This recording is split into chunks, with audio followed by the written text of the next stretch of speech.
Okay, well, why is my equipment on? Oh, there's a post-it note. Stuck to the monitor. From Professor Jeffers?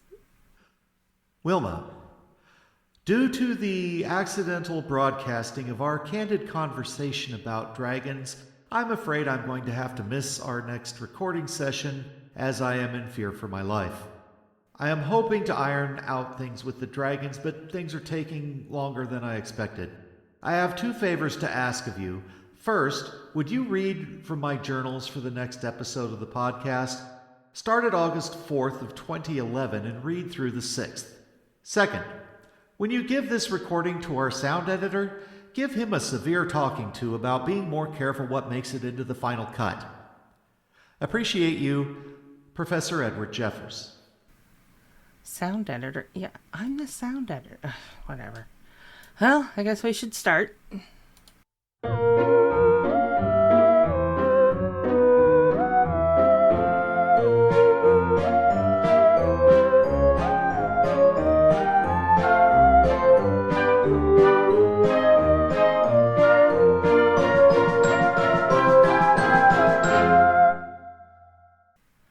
Well, hello everybody, and welcome to Cryptid Remarks. I'm Wilma Chronicle, and Professor Jeffers is out. He did leave some of his journals and asked me to read some from them, so I'm gonna just start with where he has notated August 4th of 2011. I think I'm going to head out from the Skunk River Valley today. I don't think I'm going to be able to convince the cryptids here that the name Wild Man really isn't as descriptive as they seem to think it is. And while I have enjoyed their company, there are a couple of areas I want to investigate down in Kirksville, Missouri, just south of the Iowa border by about 30 miles. So I will be heading out from Lockridge, Iowa as soon as I finish this journal entry. I shall leave these wildmen to their unimaginative name and let them do their best to hide in the corn and soybean fields that seem to have taken over southeast Iowa in recent centuries. August 5th, 2011. The first place I wanted to visit in Kirksville is the Devil's Chair, which is a monument in the Highland Park Cemetery installed by the banker William Baird back in 1911 for his wife Anna. While there are no stories about cryptids related to this monument, I thought it might be worth checking out for the legend surrounding this chair. While I am certain that this was originally intended as a mourner's chair considering when it was installed, it is now rumored that if you were to sit in this chair at midnight, especially on Halloween, something bad will happen to you. This can range from hearing whispers and feeling an overwhelming sense of dread to a ghostly hand reaching up to drag you to the underworld to face the wrath of, well, whoever they expected to find there. Of course, like most stories like this, there is the positive side of the legend where sometimes you will receive visions of the future, but even then sometimes there is a dark cost associated with this revelation. I did find the chair, but what surprised me the most is how out in the open this haunted bastion is. Such objects of dark speculation are often a little better hidden. Because of this, it really came as no surprise to me that when I sat in the chair, I really didn't experience anything. It was a little tingly, but I think that is in large part due to the fact that it is a cement chair and wasn't exactly designed with comfort in mind. After visiting this chair, I went to eat at a place called Pollyeyes Pizza, which apparently used to be a bank that was owned by the man that commissioned the Devil's Chair. I am writing this entry as I sit here. There is a picture of the bank with the owner standing by it on the wall of the restaurant.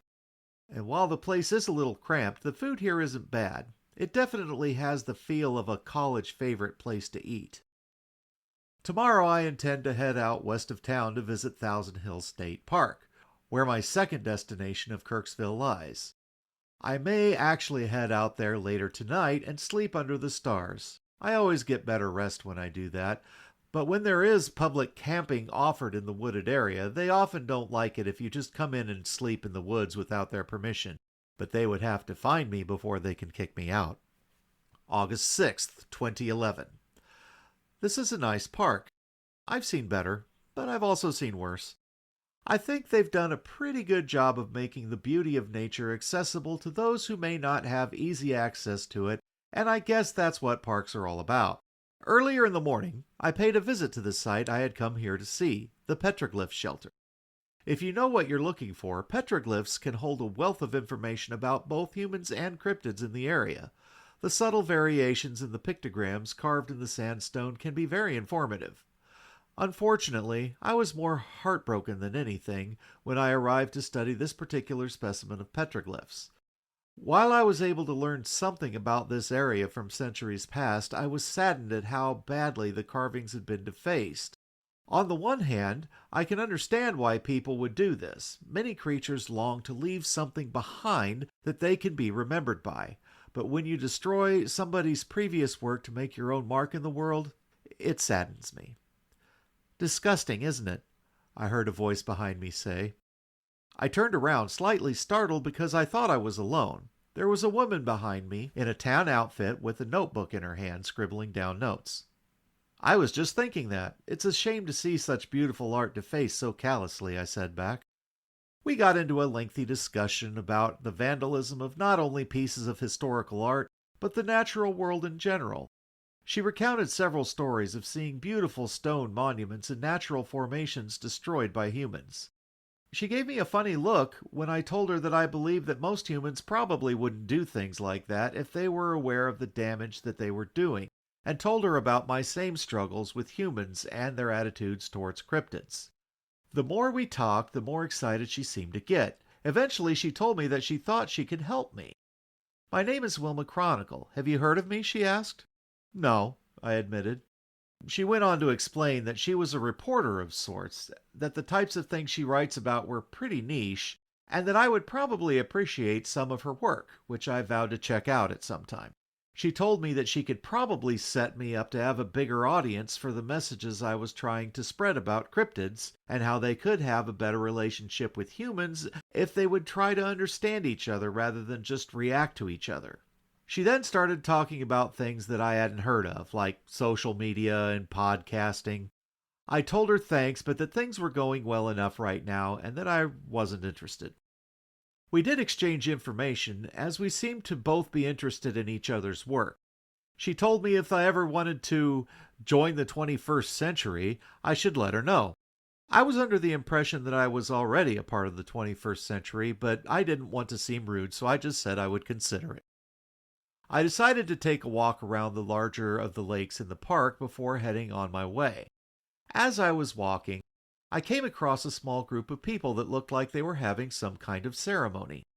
I decided to try to keep my distance, but at least come close enough to see what was going on.